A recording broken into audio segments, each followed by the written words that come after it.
All right, first thing I want to do is just talk through, this is in your Entry 3 folder, the rules needed to complete single replacement and double replacement reactions. I'm going to explain this a little bit before I move on to the next part, which is the actual notes. So on this, on the left side, you have solubility rules. These are for double replacement reactions. These are rules. So you'll see them on your test, you'll see them on your quiz. They aren't questions. It's not asking you to respond to question 1, 2, 3, 4. But the big idea is you go through these in order, and they tell you whether something is soluble, which means dissolvable. That means it's aqueous. Or it tells you where something is insoluble, which means not dissolvable or solid. Those are two vocab words for us. This activity series, this is for single replacement reactions. Essentially, some metals have more activity than others. Something has to be higher on the list in order for it to replace something. There's many different versions of these online, both of these things, but they tell you the same information. How they're displayed is just a little bit easier or harder to understand, I think. So know that I'm using these, and these are both in your Entry 3 notes. And I'm going to switch to that really quick. So give me a moment, and I'll be right back. Now I'm going to go over the Entry 3 notes. We're looking to identify if single or double displacement or replacement. I'll just change that here because it's the words we've been using. Reactions will occur or not. So a reaction, the reactants are always for us going to be an element,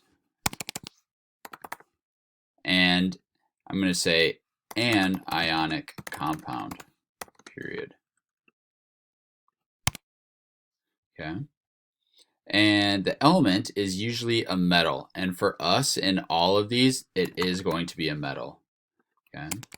And this metal replaces the metal that's in the ionic compound. So when we see it, this is what we've been working on last week with our single replacement reactions. So in order to write the products, we need to crisscross the ions, or the charges from the ions in the compound.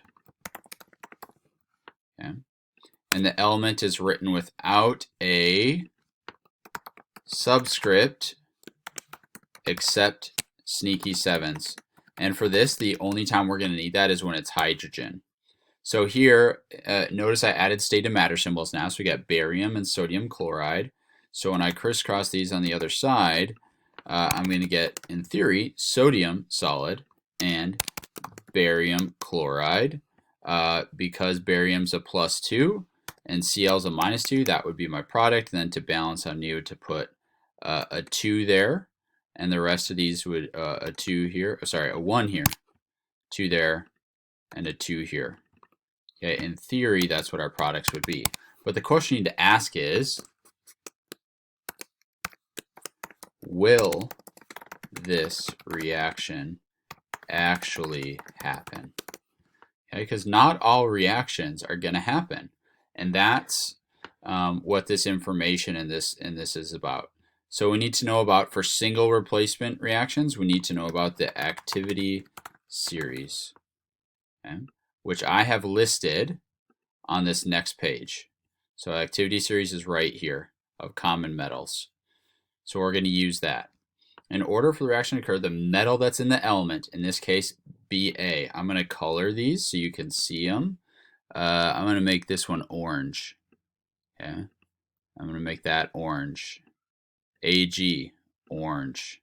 Copper, orange. Has to be higher than the metal that's in the compound.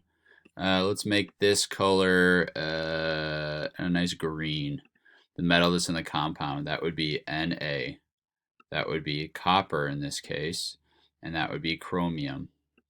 Okay, so the orange has to be higher than the green. Now, just like math, I could write these in other situations, but that's the main idea here. It has to be higher on the activity series than the thing that's in the compound. Okay. If this is not the case, the reaction will not occur. And if that's the case, what we write is no reaction. The RXN stands for reaction. Okay. So basically, all I do for these single replacement reactions is Ba higher than Na on the list. Go to my list, I find Ba, it's right here, it's the third one down. Na is the fifth one. Is Ba higher? Yep. So the reaction will occur. So there will be a reaction. Okay. Is Ag higher than Cu? So go to my list and I just go, is Ag higher than Cu? Is Ag higher? There's Cu, it's right above Ag. So Ag is not higher, so that is no reaction. And then here is Cu above Cr. Cr is right here, Cu is way down there. Is Cu above Cr? No. So that tells me my reaction is no reaction. Okay, so I want you to pause the video here and take a couple minutes and try to just decide where we got 12 reactions here. Are they going to happen really quick? So I'm going to pause it. I'm going to color them the same way we did before. And when we come back, I'll go over these. So pause the video really quick right here. So my answers for these are either going to be no reaction or reaction. Okay, so I don't know if that one's going to be no reaction, but we'll see. Is H above Na?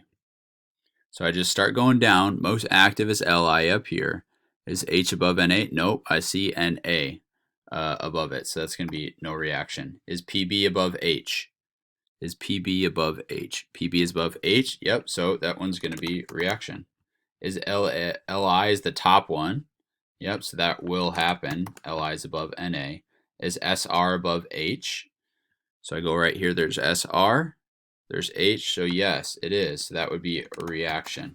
One thing to note is that when you see water, H2O, that's an H and an OH. This is a polyatomic ion, which is hydroxide. So if I was writing products, the products would be equal to H2, because it's a sneaky 7, plus strontium hydroxide, and since strontium is a +2, that's what I would end up with, and that's why it tells you what the OH is. That's why the OH comes into play there. It was calcium above hydrogen. So I just scroll down. Do I see calcium first? Yep. So that tells me it's reaction. Is Mg above H? Mg is there. H is down here. Yep. So that's reaction. Okay, so this is literally all you're doing. Is Mg above H? There's Mg, there's H, yep, so I'm going to get reaction. Is Zn above H? There's Zn, yep, reaction. Is Cu above Na? Go down, Ca, or there's Na right there, Cu is down here, so that would be no reaction. Is H above Na? There's H, Na is way up here, so no, so that's no reaction. Is tin, Sn, above lithium? Lithium's the highest one, so no, so that's no reaction. Is platinum above sodium? There's platinum right there, so the answer is going to be no, that's no reaction. So for single replacement reactions, that's all you have to do. Is the element metal higher than what it's replacing? If it's yes, it's going to happen. If it's not, no reaction. So that's single replacement reactions. They're pretty straightforward. Okay. Now, double replacement reactions take a little bit more work. Okay. And in this double replacement reaction, we have two ionic compounds. Okay. And what happens is the metal from each compound switch places, and the anions also switch on the product side. So you can think of it either way. We need to crisscross charges on the ions in each compound. Okay, so right here, K and Na are switching spots. And then here's the new part, is I don't know if that's aqueous or if it's solid. Okay, that's what the double replacement reactions are trying to tell me, so those will be blank. But Na is going to go with Cl, and K is going to go with SO4. Okay. Now, we've seen this reaction actually multiple times in class. This is the one where you mix those two clear liquids. That was an aqueous solution of lead nitrate and an aqueous solution of lead iodide. And you got a yellow solid. So that reaction I know will occur because actually in this case, the lead solution becomes a solid when it mixes with the potassium. Okay. Now, that's what I know. but later you'd have to come back and be able to tell. Okay, so to solve double replacement reactions, you need the solubility rules, which are right here on page 4. And they are just applied in order that they're presented here. Okay, and I'm just saying whether something is solid or aqueous. Okay, if two aqueous solutions are mixed together, what we know is that a solid may or may not form. And we can predict, use the solubility rules to determine whether a solid will form or not.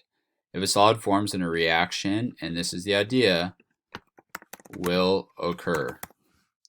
If a solid will not form, we write, just as we did before, no reaction. Soluble means dissolvable, meaning it is dissolved. Oh, that's terrible spelling. In water. Insoluble means not dissolvable. It is solid in water. Okay, so that's what this means. Insoluble means solid. Insoluble, solid. So if I see a rule that says insoluble, this means solid. Soluble, what is wrong with me? Equals aqueous. That's the main idea here. Okay, so in order to do these, we have to first get the products. You don't have to know how to do this right now.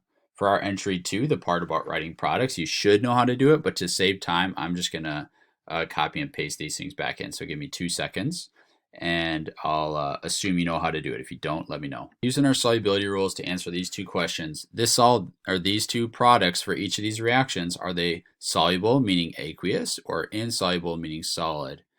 If I do not form a solid, I get 2 aqueous products, that's no reaction.